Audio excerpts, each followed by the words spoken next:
जय हिंद साथियों, एक नए दिन के एक नए वीडियो में आप सभी का स्वागत है। जैसा कि आप सभी को मालूम है कि आगामी 17-18 फरवरी को 4 पालियों में उत्तर प्रदेश पुलिस भर्ती का एग्ज़ाम होने वाला है। उसको ध्यान में रखते हुए यहाँ पर हम आपके लिए कुछ शार्ट और बेहतरीन सीरीज लेकर आए हैं, जिसमें ऑलरेडी हम 2 वीडियो अपलोड कर चुके हैं। एक हिंदी का सेट हमने अपलोड किया है और साथ ही साथ एक जो है कथन प्रधाड़ा का। बाकी रीजनिंग के भी सारे टॉपिक आपको कल तक देखने को मिल जाएंगे इस चैनल पर, तो आप लोग चैनल को सब्सक्राइब करें। आज यहाँ पर आपकी यूपी पुलिस एग्जाम में जो है यूपी स्पेशल की अगर हम बात करें, यूपी जीके की बात करें, तो आपको 10 क्वेश्चन के आसपास देखने को मिल सकता है। ठीक है, करंट अफेयर अपडेट के साथ। तो यहाँ पर इन 10 क्वेश्चन को पाने के लिए हमने आपके टॉप 300 जो है बेहतरीन प्रश्न को आपके सामने हम लेकर आए हैं। तो इसको हम सॉल्व करवाएंगे।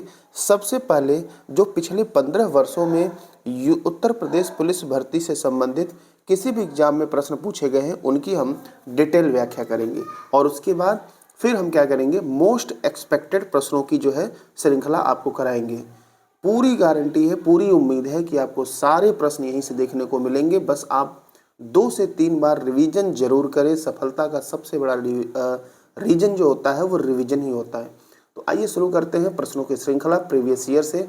इसका पीडीएफ आपको यहाँ मिलेगा इस टेलीग्राम चैनल पे, तो आप इसे ज्वाइन कर लें। देखिए, शुरू करेंगे यूपी कांस्टेबल का। ये पीवाई क्वेश्चन है, ये देख सकते हैं 2020 में घुड़सवार में पूछा गया है कि शिक्षा मित्र जो है किसे कहा जाता है। तो देखिए, जो प्राथमिक विद्यालय के लिए जो शिक्षक होते हैं उन्हें शिक्षा मित्र कहा जाता है और शिक्षा मित्र को उप शिक्षक भी कहा जाता है। जो भी पॉइंट हम बोल रहे हैं आप नोट करते जाएं। सन 2001 में शिक्षकों की कमी को दूर करने के लिए जो है इन शिक्षा मित्र की भर्ती का जो है शुरुआत किया गया था। क्लियर है, आगे बात करते हैं। डोलू कुनीथा भारत के किस राज्य का लोक नृत्य है। ठीक है, अब यहाँ पर जो है लोक नृत्य प्रदेश का पूछा गया है। तो फिलहाल ये भी यूपी कांस्टेबल 20 में पूछा गया है, तो इसके बारे में आपको बहुत कुछ नहीं जानना है। ये भारत के कर्नाटक का जो है लोकप्रिय जो है ड्रम नृत्य है। क्या है? ड्रम नृत्य है। और कर्नाटक का जो प्रमुख नृत्य है उसे यक्षगान कहा जाता है। क्लियर। अगले प्रश्न की बात करेंगे कि उत्तर प्रदेश के नौटंकी, रासलीला, कजरी, झूला, छपेली और जैता किससे संबंधित हैं। तो ये सारे के सारे आपके क्या हैं? लोक नृत्य हैं। क्या हैं? लोक नृत्य हैं। जिसमें अगर हम नौटंकी की बात करें तो इसकी शुरुआत हाथरस से हुई थी। रासलीला आपका ब्रज क्षेत्र में होता है। कजरी आपको मिर्जापुर देखने को मिलेगा। ठीक है, चलते हैं आगे। केंद्रीय विश्वविद्यालय बाबा साहेब भीमराव अंबेडकर विश्वविद्यालय विद्या विहार किस शहर में स्थित है। तो ये बाबा साहब भीमराव अंबेडकर जो है ये आपको देखने को मिलेगा लखनऊ में।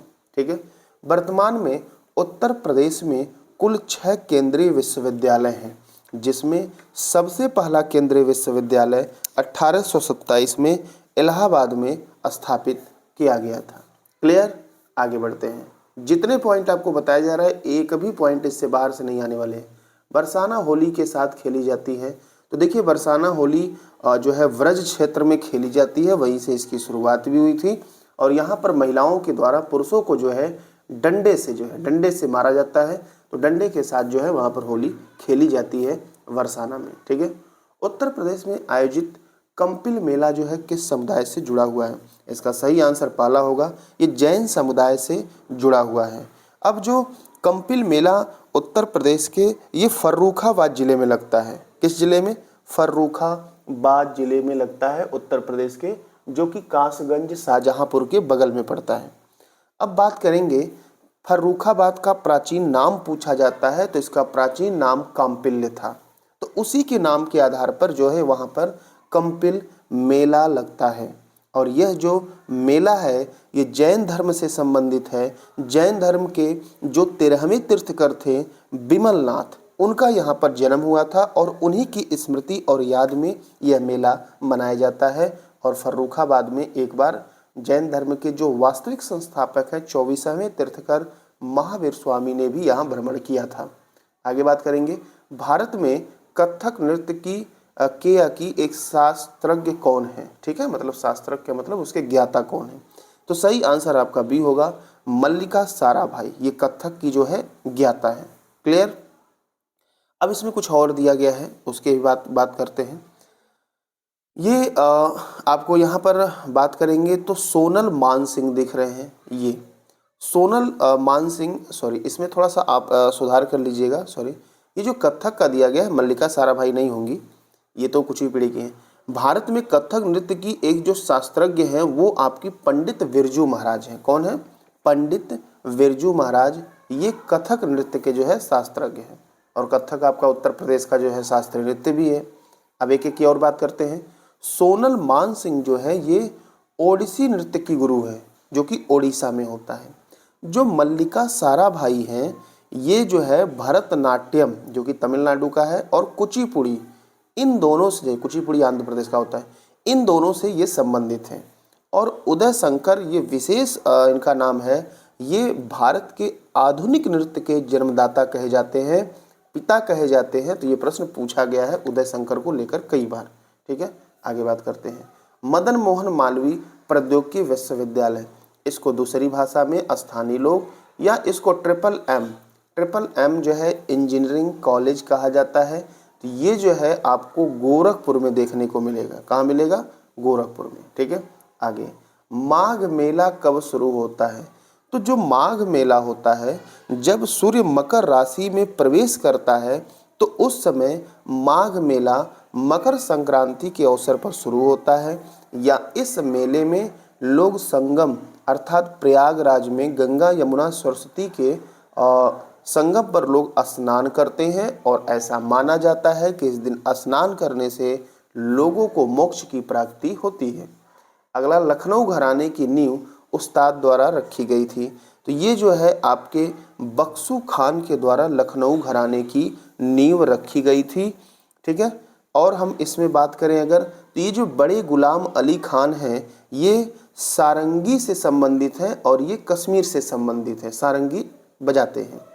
अगला, अगर हम इसमें और कुछ और ऑप्शन दिया गया है उसकी बात कर लेते हैं। बिस्मिल्लाह खां का नाम दिया गया है, इनको शहनाई वादक कहा जाता है, ये बिहार से संबंधित है। और अमजद अली खां ये सरोद वादक हैं, ये मध्य प्रदेश से संबंधित हैं। ठीक, अगले प्रश्न। फिरोजाबाद में 200 वर्षों से भी अधिक समय से उत्पादन हो रहा है।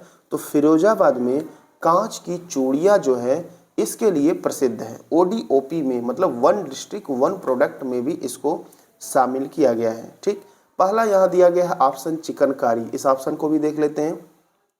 चिकनकारी के लिए ये कपड़ों पे की जाती है, कढ़ाई की जाती है, ये लखनऊ इसके लिए प्रसिद्ध है। पीतल के सामान के लिए अलीगढ़ है। ठीक है, वहाँ पर ताले बनाए जाते हैं। और जो जरदोजी की कढ़ाई होती है इसके लिए बनारस प्रसिद्ध है, जैसे बनारसी साड़ियाँ होती हैं। ठीक है, आगे बात करते हैं। कौन सा कथक घराना नृत्य शैली के आध्यात्मिक पहलुओं पर अधिक ध्यान देता है? यहाँ पर अगर नृत्य शैली की बात करें तो यहाँ पर सही आंसर आपको लखनऊ देखने को मिलेगा। ये नृत्य शैली के आध्यात्मिक पहलू पर सबसे अधिक ध्यान देता है। क्लियर है? ये सारे देखिए आपके कांस्टेबल 19, 18, 20, 22, 2009 से सभी कांस्टेबल के अभी तक पूछे गए प्रश्न हैं। इसके बाद हम 200 प्रश्नों की एक विशेष श्रृंखला डिटेल व्याख्या के साथ तैयार कर रहे हैं। इस वीडियो के बाद हम आपको अपलोड करेंगे। इन दोनों वीडियो को आप 2 से 3 बार देखिए, एक भी प्रश्न आपके एग्जाम में बाहर नहीं आने वाले हैं। वर्ष 1887 में इलाहाबाद विश्वविद्यालय की स्थापना किसने की थी? तो देखिए, अगर इलाहाबाद विश्वविद्यालय की बात करें तो हमारे उत्तर प्रदेश में कुल 6 केंद्रीय विश्वविद्यालय हैं। ठीक है, जिसमें सबसे पहला जो विश्वविद्यालय है, सबसे प्राचीन जो है वो इलाहाबाद ही है। इसकी स्थापना 1887 में सर विलियम मुइर, या कहीं कहीं आपको म्योर देखने को मिल जाएगा, तो इसमें कन्फ्यूजन नहीं होना है। ठीक है, मुइर या म्योर के द्वारा किया गया था, और इसको पूर्व का ऑक्सफोर्ड भी कहा जाता है, एग्जाम में पूछा गया है कई बार। आगे बढ़े, अगला प्रश्न देखिए। उत्तर प्रदेश का राज्य पक्षी कौन सा है? तो सही आंसर यहाँ पर आपका डी होगा, सारस, या इसे क्रॉन्च भी कहा जाता है। दोनों नाम ध्यान रखिएगा, सारस या इसे जो है क्रॉन्च। तो दोनों जो है नाम इसका है। ये उत्तर प्रदेश का राज्य पक्षी है। वर्ष 1937 से 1950 तक उत्तर प्रदेश को किस नाम से जाना जाता था? तो देखिए, उत्तर प्रदेश को संयुक्त प्रांत के नाम से जाना जाता था, और 24 जनवरी 1950 को यूपी का मतलब इसका नाम पड़ा संयुक्त प्रांत को हटाकर उत्तर प्रदेश, इसीलिए उत्तर प्रदेश का स्थापना दिवस 24 जनवरी 1950 को मनाया जाता है। इसीलिए हर वर्ष 24 जनवरी को क्या मनाया जाता है, उत्तर प्रदेश दिवस भी मनाया जाता है। क्लियर है। आगे बात करते हैं, उत्तर प्रदेश के किस शहर में भगवान शिव के सम्मान में कैलाश मेला का आयोजन होता है। तो सही आंसर पहला हो जाएगा, आगरा में कैलाश मेला का भगवान शंकर के सम्मान में आयोजन होता है। और आगरा में ही एक प्रसिद्ध मेला सुलह कुल का मेला भी लगता है। तो विशेष ध्यान दीजिएगा, आगरा में कैलाश मेला और सुलह कुल मेला। क्लियर। आगे देखिए, उत्तर प्रदेश में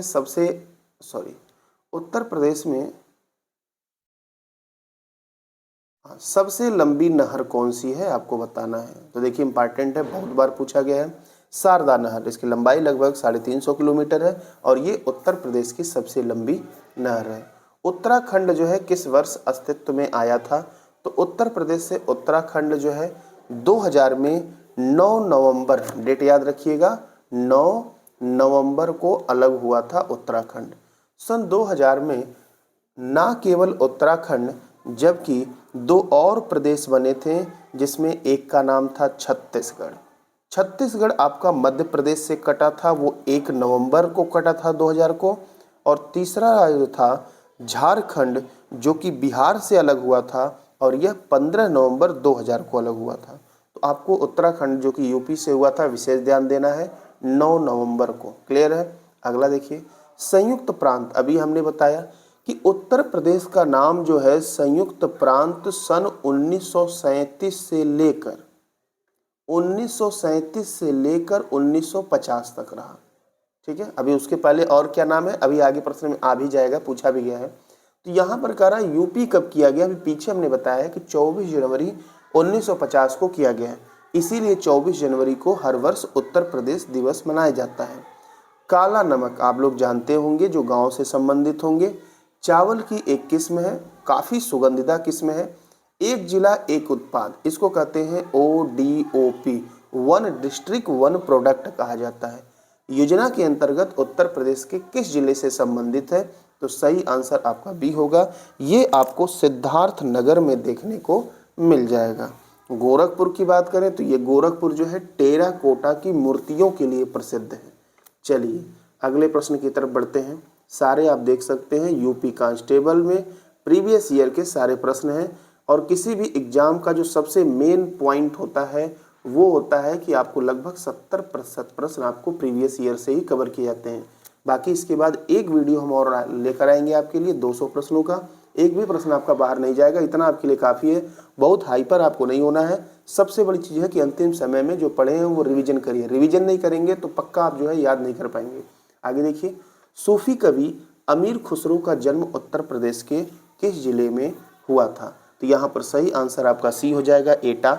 अब तो उससे अलग भी हो गया है, अब नाम आ गया है कासगंज। अब चूंकि ऑप्शन में कासगंज नहीं है इसीलिए एटा लगाना पड़ रहा है। और हम अगर और डिटेल बात करें तो कासगंज जिले के पटियाली में इनका जन्म हुआ था। कहाँ पर, पटियाली। तो तीनों नाम देता है, विशेष ध्यान दीजिए। अगर केवल एटा है तो ठीक है, यहाँ तो आंसर एटा हो गया। लेकिन यहाँ पर लोग गलती करेंगे, अगर एटा के साथ साथ कासगंज भी दिया गया है तो फिर आपको सही आंसर कासगंज पे ही लगाना है, विशेष ध्यान दीजिएगा।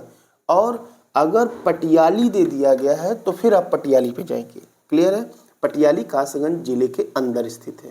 ठीक है। आगे देखिए, बहू बेगम का मकबरा उत्तर प्रदेश में कहाँ स्थित है। तो बहू बेगम का मकबरा फैजाबाद में है। अब चूंकि ये 18 का प्रश्न है, तब फैजाबाद इस जिले का नाम था। अब इनका नाम बदलकर अयोध्या कर दिया गया है। तो विशेष ध्यान दीजिएगा, अब ऑप्शन में आपको फैजाबाद नहीं अयोध्या देखने को मिलेगा। तो बहू बेगम का जो मकबरा है ये नवाब शुजाउद्दौला ने अपनी पत्नी जोहरा बानो की याद में बनवाया था।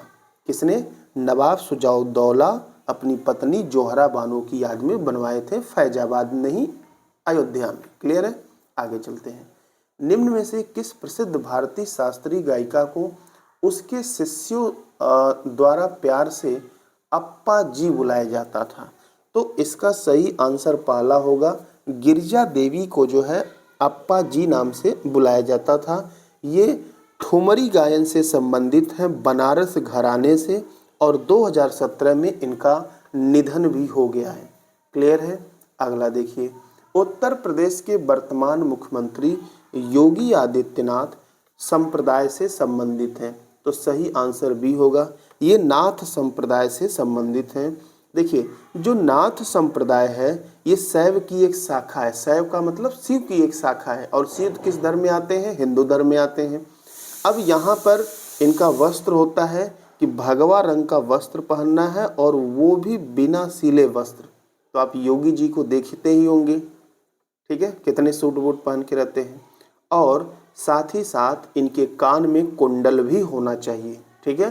तो उसी नाथ संप्रदाय में जो आपके गुरु गोरक्षनाथ हैं, 9वें गुरु उनके थे। पहले तो आदि गुरु जो है भगवान शंकर थे, तो 9वें गुरु उनको कहा जाता है, ठीक है। तो सही आंसर आपका बी होगा।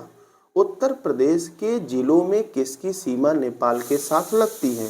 तो देखिए, उत्तर प्रदेश के कुल 7 ऐसे जिले हैं जिनकी सीमा नेपाल के साथ लगती है। हम एक बार आपको नाम उत्तर से दक्षिण दिशा में गिना देते हैं, ध्यान से सुनिए। सॉरी, उत्तर से दक्षिण नहीं कहेंगे, इसको हम कहेंगे पश्चिम से पूर्व दिशा में, मतलब बाएं से दाएं। सुने, पीलीभीत, लखीमपुर खीरी, बहराइच, श्रावस्ती, बलरामपुर, सिद्धार्थनगर और महाराजगंज। तो ये जो जिले हैं ये आपको कहाँ टच होते हैं? ये टच होते हैं आपके नेपाल से। तो इसमें ऑप्शन आपको महाराजगंज दिख रहा है, तो 7 जिले टच होते हैं, विशेष ध्यान दीजिएगा। एक जिला एक उत्पाद, देखिए आपके एग्जाम में एक जिला एक उत्पाद पूछेगा तो भी आपको समझ लेना है वही बात, और ODOP दिया जाए तो भी वही बात होता है। मतलब कहते हैं वन डिस्ट्रिक्ट वन प्रोडक्ट। इसका हिंदी होता है कि एक जिला एक उत्पाद। बात समझ में आई? चलिए, योजना के अंतर्गत एक जिला एक उत्पाद हस्त निर्मित कागज, हाथ से निर्मित जो कागज के उत्पादन है, ये यूपी का कौन सा जिला इससे संबंधित है? तो ये उत्तर प्रदेश का जालौन जिला जो है इसको चुना गया है। आगे बात करेंगे आगरा और अवध के। देखिए नाम आ गया आपका, आगरा और अवध के संयुक्त प्रांत, इतना बड़ा यूपी का नाम हो गया, जिन्हें अब उत्तर प्रदेश के नाम से जाना जाता है, ने वर्ष 1921 में अपनी राजधानी को लखनऊ कहाँ से किया? तो सही आंसर तो सी होगा कि इलाहाबाद से जो है लखनऊ स्थानांतरित किया। लेकिन यूपी का आगरा और अवध संयुक्त प्रांत जो नाम पड़ा था वो पड़ा था 1877 में। कब पड़ा था? 1877 में। 1877 से लेकर 1937 तक, कब तक? 37 तक, ठीक है, 1937 तक, मतलब 60 वर्षों तक इसका नाम यूपी का था, आगरा और अवध के संयुक्त प्रांत। फिर 1937 से आगरा और अवध के हट गया, केवल संयुक्त प्रांत नाम था। 1937 से लेकर 1950 तक, फिर 24 जनवरी 1950 को नाम बदलकर उत्तर प्रदेश किया गया। क्लियर है? तो यहाँ पर पहले इसकी राजधानी को जो है इलाहाबाद पहले था, फिर बदल के कहाँ स्थानांतरित किया गया था? लखनऊ। क्लियर है? चलते हैं आगे। गौतम बुद्ध की माँ देवदाह राज्य के शासक परिवार से संबंधित थी, जो अब यूपी के किस जिले में है? तो सही आंसर आपका ए होगा, ये उत्तर प्रदेश के देवरिया जिले में है। गौतम बुद्ध का जन्म जो है 563 BC, 563 BC का मतलब ईसा पूर्व कहते हैं।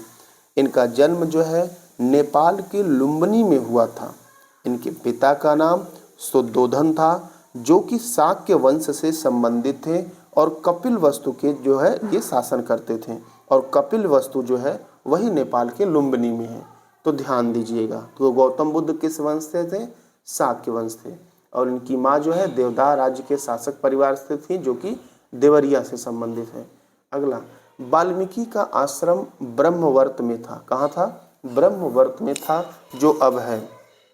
तो अब ये आपको विठूर में देखने को मिलेगा। विठूर जो क्षेत्र है ये कानपुर जिले में आता है। वाल्मीकि ने रामायण की रचना की है, जिन्हें आदि कवि भी कहा जाता है। प्रश्न पूछा गया है। और इतना ही नहीं, आगे आपका प्रश्न अपडेट हो सकता है कि निम्न में से कहाँ पर लव कुश का जन्म हुआ था? तो भाई वाल्मीकि के आश्रम में ही हुआ था। तो लौह कुश की जो जन्म स्थली है वो भी आपका बिठूर ही है। तो विशेष इसे ध्यान देना है, प्रश्न आपका बदला जा सकता है। पहली जनवरी 1845 को उत्तर प्रदेश ने नामक पहला हिंदी समाचार पत्र निकाला, जिसे गोविंद रघुनाथ ने संपादित किया। तो ये जो है हिंदी समाचार जो पत्र यूपी का था पहला, वो था बनारस अखबार। कौन सा था? बनारस अखबार।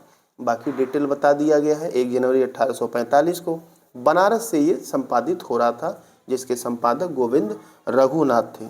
अब चूंकि समाचार पत्र आया है तो इसी कारण से हम और देख लेते हैं कि भारत का जो पहला हिंदी समाचार पत्र, ध्यान से सुनिएगा, भारत का पहला समाचार पत्र नहीं, भारत का पहला हिंदी समाचार उदंत मार्तंड को कहा जाता है, जो कि 1826 में कलकत्ता से प्रकाशित होना शुरू हुआ था। यह एक साप्ताहिक पत्रिका है जिसके संपादक पंडित जुगुल किशोर थे। और पंडित जुगुल किशोर जो है ये कहाँ से संबंधित थे? इनका घर कानपुर था।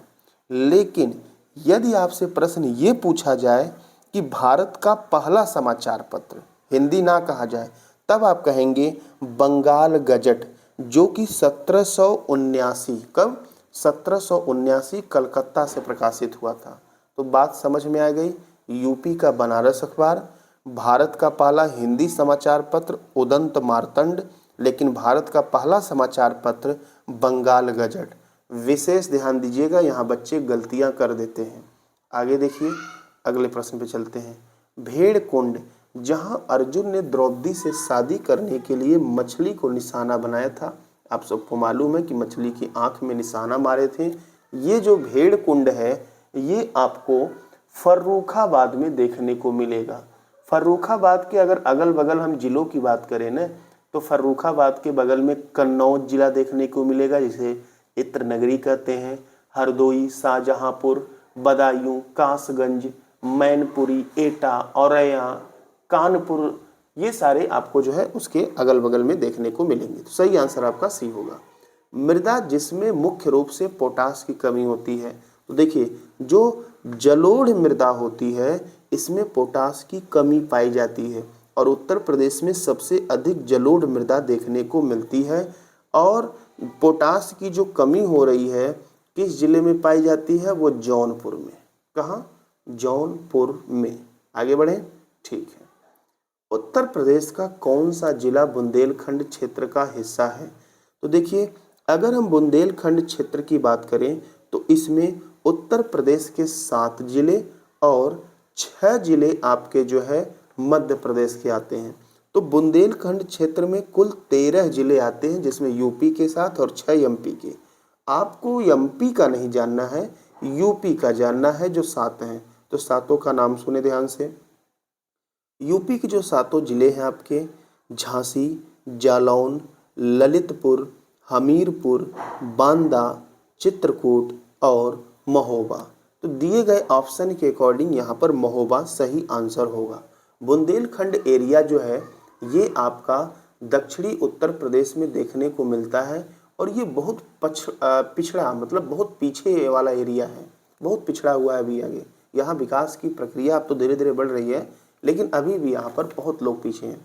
अशोक स्तंभ में उत्कीर्ण किए हुए शेर का मुख, जिसे भारत सरकार द्वारा राष्ट्रीय प्रतीक के रूप में अपनाया गया है, ये के संग्रहालय में संरक्षित है। ये सारनाथ से लिया भी गया है और उसके संग्रहालय में भी है, और ये पड़ता कहाँ है?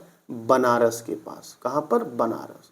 चंदेल शासन के दौरान उत्तर प्रदेश का कौन सा क्षेत्र जेजाक भुक्ति या जय होटी के नाम से जाना जाता था? तो इसका सही आंसर बी होगा, बुंदेलखंड। और वैसे भी बुंदेलखंड जो है ये इसका पुराना नाम यदि आपसे पूछा जाए तो आप जेजाक भुक्ति बोलेंगे। कई बार प्रश्न पूछा जा चुका है कि बुंदेलखंड का पुराना नाम क्या है? जेजाक भुक्ति। ठीक है, तो ये इसका पुराना नाम है, जो कि बुंदेलखंड अभी हमने बताया कि यूपी और एमपी दोनों में ये पड़ता है, जिसमें यूपी में 7 जिले और एमपी में 6 जिले इसके हैं। ठीक है, चलते हैं आगे। उत्तर प्रदेश को महिलाओं से संबंधित पहली पत्रिका 1874 ईस्वी में प्रकाशित करने का श्रेय जिसके संपादक भारतेंदु हरिश्चंद्र थे। तो देखिए, महिला से संबंधित पहली पत्रिका बंगाल गजट तो आपका 1779 में आया था, ठीक, लेकिन महिला से संबंधित जो पहली पत्रिका थी वो 1874 में आई। और उस पत्रिका का जो नाम था वो आपका जो नाम था इसका बाल बोधनी पत्रिका था। क्या था? बाल बोधनी। ये मासिक पत्रिका थी जो कि बनारस से निकलती थी, जिसके संपादक भारतेंदु हरिश्चंद्र थे। प्रसिद्ध सितार वादक नवाब इनायत खान उत्तर प्रदेश से संबंधित हैं, तो इसका सही आंसर आपका बी हो जाएगा। ये उत्तर प्रदेश के इटावा जिले से संबंधित हैं, ये सितार वादक हैं नवाब इनायत खान। आगे बात करेंगे, यूपी का कौन सा जिला उत्तर प्रदेश के बुंदेलखंड क्षेत्र से संबंधित है? अभी हमने बताया है कि 7 जिले, और जिसमें हमने नाम लिया है किसका भाई? महोबा का। ये देखिए 2 बार रिपीट किया गया है प्रश्न। उत्तर प्रदेश के क्षेत्रफल जो है यूपी का देश के कुल क्षेत्रफल का लगभग कितना प्रतिशत है? तो यूपी का जो क्षेत्रफल है वो है 2,40,928 वर्ग किलोमीटर, जो कि देश के क्षेत्रफल का 7.3% है। जबकि हमारे देश का जो क्षेत्रफल है ये 2.4% है पूरे दुनिया के क्षेत्रफल का। क्लियर है? उत्तर प्रदेश में पहली बार 1887 में प्रकाशित होने वाले दैनिक समाचार हिंदुस्तान के संपादक कौन थे? तो इसका सही आंसर सी हो जाएगा। इसके संपादक थे मदन मोहन मालवीय, जो कि ये उत्तरी भारत में प्रकाशित होता था। इसका मुख्यालय नोएडा में था। कहाँ पर? नोएडा में। अगले प्रश्न की तरफ चलेंगे। उत्तर प्रदेश में किस वर्ष सभी सरकारी कार्यों के लिए हिंदी का प्रयोग करना कानूनी रूप से अनिवार्य कर दिया गया है? तो सही आंसर 1977 होगा। राजभाषा नियम 1976 में आया था, जिसके द्वारा 1977 में हर जगह हिंदी अनिवार्य कर दिया गया, अर्थात बैंकिंग में भी हिंदी को अनिवार्य किया गया। 1989 में उर्दू को प्रदेश की दूसरी राजभाषा के रूप में मान्यता दी गई थी। बुंदेलखंड का लोकप्रिय लोकगीत कौन सा है? तो बुंदेलखंड में आपको रसिया देखने को मिलेगा। क्या देखने को मिलेगा? रसिया। ये दक्षिणी यूपी का एरिया बुंदेलखंड है, पीछे हमने डिटेल चर्चा किया। बिरहा आपको पूर्वांचल में देखने को मिल जाएगा और ये अहिर जात के द्वारा गाया जाता है। आल्हा जो है ये आपको महोबा में देखने को मिलेगा। अब महोबा जो जिला है वैसे भी आपका बुंदेलखंड का ही एरिया है, ठीक है। और वहाँ पर आल्हा और ऊदल नामक जो है ये प्रसिद्ध हैं, अपनी योद्धा के लिए जाने जाते हैं, तो इनकी स्मृतियों को गाया जाता है आल्हा में, महोबा में। जो लगुरिया गीत है ये यूपी का गीत नहीं है, ये राजस्थान में गाया जाता है। एक रंग और विरंगा मंत्रमुग्ध कर देने वाला मेला है जो प्रत्येक वर्ष उत्तर प्रदेश के मेरठ में होली के कुछ दिन बाद मनाया जाता है। तो सही आंसर जो मेरठ में मेला लगता है नौचंदी मेला, ठीक है। कौन सा मेला? नौचंदी मेला। तो यदि आप भूल रहे हैं तो ट्रिक से भी याद कर सकते हैं। चंदी में चंदा, तो कहेंगे नौचंदी मेला चंदा में लगता है। कहाँ पर? चंदी में, चंदा में। नौचंदी मेला कहाँ पर? चंदा में। तो चंदा से नौचंदी तो हो ही गया, लेकिन में से मेरठ हो गया, ऐसे भी आप याद कर सकते हैं। सही आंसर आपका बी होगा, मेरठ में नौचंदी मेला लगता है। कुंभ मेला आपको यूपी में अगर हम बात करें तो प्रयागराज में देखने को मिलेगा, संगम में। गंगा मेला कानपुर में देखने को मिलता है और सिकरी मेला गाजियाबाद जिले में देखने को मिलेगा। आगे बात करते हैं। मुंशी प्रेमचंद का जन्म कहाँ हुआ था? तो मुंशी प्रेमचंद का जन्म आपको वाराणसी में के लमही नामक जो है क्षेत्र में हुआ था। 1880 कब हुआ था? 1880 में हुआ था। इनका पहले जो नाम था बचपन का धनपत राय नाम था। इन्हें उपन्यास सम्राट कहा जाता है और इनके प्रसिद्ध उपन्यास गबन और गोदान है। आगे बात करते हैं। कौन सा उत्तर प्रदेश का सबसे पुराना विश्वविद्यालय है? तो सबसे पुराना का मतलब सबसे पहला। अभी पीछे हमने बात किया है कि इलाहाबाद केंद्रीय विश्वविद्यालय उत्तर प्रदेश का पहला केंद्रीय विश्वविद्यालय है और यूपी में कुल 6 केंद्रीय विश्वविद्यालय हैं। तो ये 1887 में इसकी स्थापना हुई थी। इसे पूर्व का ऑक्सफोर्ड कहा जाता है और विलियम म्योर ने इसकी स्थापना की थी। क्लियर है? चलिए, उत्तर प्रदेश के किस शहर को पूर्व का ग्रास कहा जाता है? ठीक है, ग्रास का मतलब घास होता है, तो पूर्व का जो घास कहते हैं वो कन्नौज को कहते हैं। कन्नौज को इत्र नगरी भी कहा जाता है और कन्नौज को भारत की इत्र राजधानी भी कहा जाता है। इत्र मतलब सेंट होता है। वर्ष 2011 की जनगणना के अनुसार उत्तर प्रदेश के किस जिले की जनसंख्या सबसे अधिक है? तो सबसे अधिक जनसंख्या आपको इलाहाबाद की देखने को मिलेगी, क्योंकि यहाँ पर विधानसभा सीट भी 12 आपके हैं। और सबसे कम जनसंख्या महोबा कहाँ पड़ता है भाई? बुंदेलखंड में, अभी आपने पीछे देखा है। तो सबसे कम जनसंख्या महोबा और सबसे अधिक जनसंख्या इलाहाबाद। प्रसिद्ध सूफी संत शेख सलीम चिश्ती की दरगाह उत्तर प्रदेश में है। सूफी संत हैं शेख सलीम चिश्ती, यह आपको फतेहपुर सिकरी में देखने को मिलेगा। अगला, उत्तर प्रदेश का राजकीय फूल कौन सा है? तो सही आंसर होगा पलाश, या इसे टेसू भी कहते हैं। क्या कहते हैं भाई? टेसू ऐसे कहा जाता है। और इसका वैज्ञानिक नाम होता है ब्यूटिका मोनोस्पर्मा। क्या कहते हैं? ब्यूटिका मोनोस्पर्मा। आगे बढ़ते हैं। हॉकी के दिग्गज मेजर ध्यानचंद का जन्म कहाँ हुआ था? तो इनका जन्म जो है इलाहाबाद में हुआ था।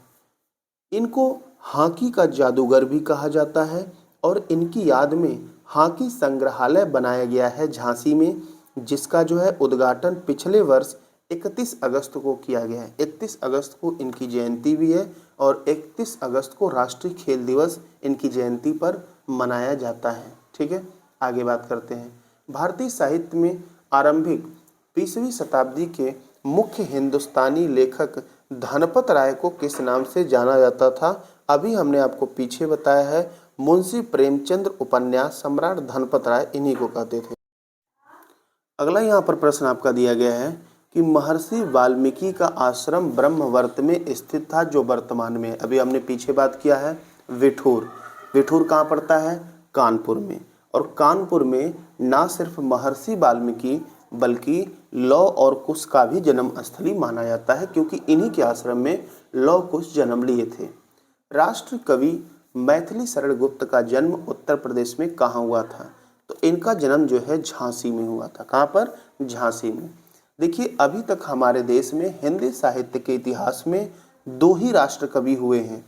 पहले राष्ट्र कवि जो सबसे पहले दिया गया था राष्ट्र कवि का दर्जा, वो मैथिली शरण गुप्त को दिया गया था, और दूसरे राष्ट्र कवि रामधारी सिंह दिनकर को माना जाता है।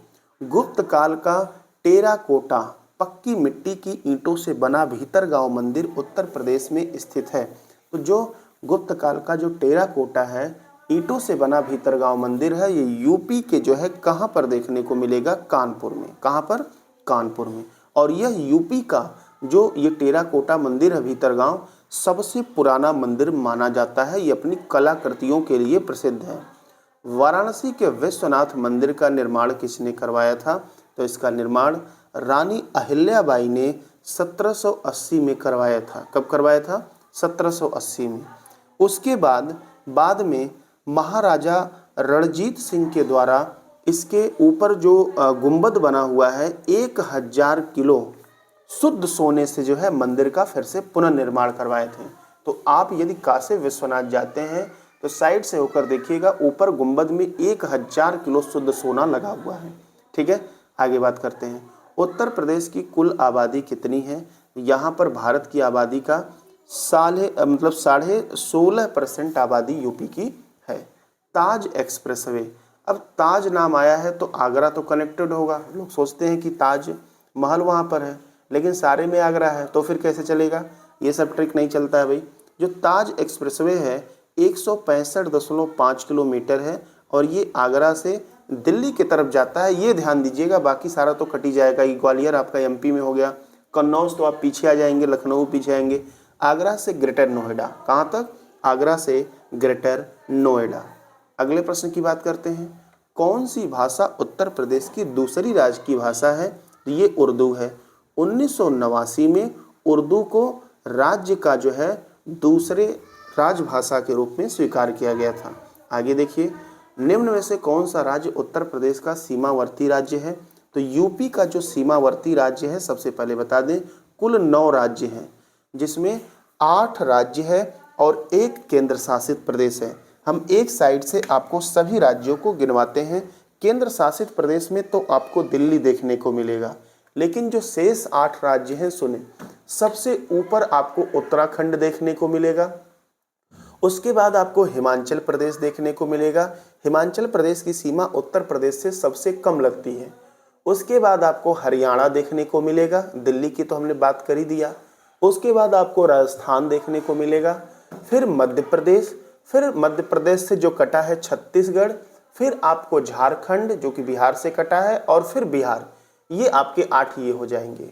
और ये जो मध्य प्रदेश, छत्तीसगढ़, झारखंड और बिहार सारे जो है सोनभद्र जिले से टच होते हैं। इकलौता जिला है जिससे चार प्रदेश टच होते हैं। तो विशेष ध्यान दीजिएगा। तो आपको हमने गिनवाई दिया, राजस्थान नाम आया है, तो सही आंसर आपका पहला हो जाएगा। अगला देखिए, कौन से स्थान पर कुंभ मेला जो है नहीं होता है अर्थात नहीं लगता है? तो देश में कुंभ मेला 4 जगहों पे लगता है। तो यहाँ पर वाराणसी में नहीं लगता है, ये तो आंसर हो जाएगा। अब लगता है कहाँ, ध्यान से सुनिएगा। इलाहाबाद त्रिवेणी के संगम पे लगता है, 12 साल पे पूर्ण कुंभ लगता है और 6 साल पे अर्ध कुंभ। उज्जैन जो है, इलाहाबाद तो आपका यूपी में हो गया। उज्जैन आपका जो है ये क्षिप्रा नदी के तट पर लगता है जो कि मध्य प्रदेश में है। क्लियर। हरिद्वार जो है ये उत्तराखंड में है, ये गंगा नदी के तट पर लगता है। ठीक है। और एक लास्ट जो है वो नासिक में लगता है। कहाँ पर? नासिक, जो कि महाराष्ट्र में पड़ेगा। ये गोदावरी नदी के तट पर पड़ता है। ठीक है। तो 4 जगह पर आपका ये कुंभ मेला का आयोजन होता है। तो इस तरह से ये 60 प्रश्न आप देख सकते हैं 2009 में पूछा गया है, आज 2024 आ गया, 15 साल हो गया। पिछले 15 साल के 60 प्रश्न यूपी स्पेशल जो पूछे गए हैं हमने आपको बता दिया। अब इसी क्वेश्चन से संबंधित हम आपके लिए अगले वीडियो में 200 प्लस प्रश्नों की एक श्रृंखला लेकर आएंगे, जिससे कि हमने जो थंबनेल लगाया है 300 प्रश्न वो कंप्लीट होगा। इतना पढ़ लीजिए, हमारी गारंटी एक भी प्रश्न नहीं आएगा। यूपीपी का एग्जाम है, पूरा प्रीवियस ईयर हमने कवर कर दिया, इतना भी डिटेल नहीं आता है। तो आप लोग अपने रिव्यू जरूर दें। जिस भी टॉपिक पे वीडियो चाहिए कमेंट करें। आपको वीडियो कैसा लगा ज़रूर बताएं। पूरा वीडियो ध्यान से देखने के लिए आप सभी का बहुत बहुत धन्यवाद।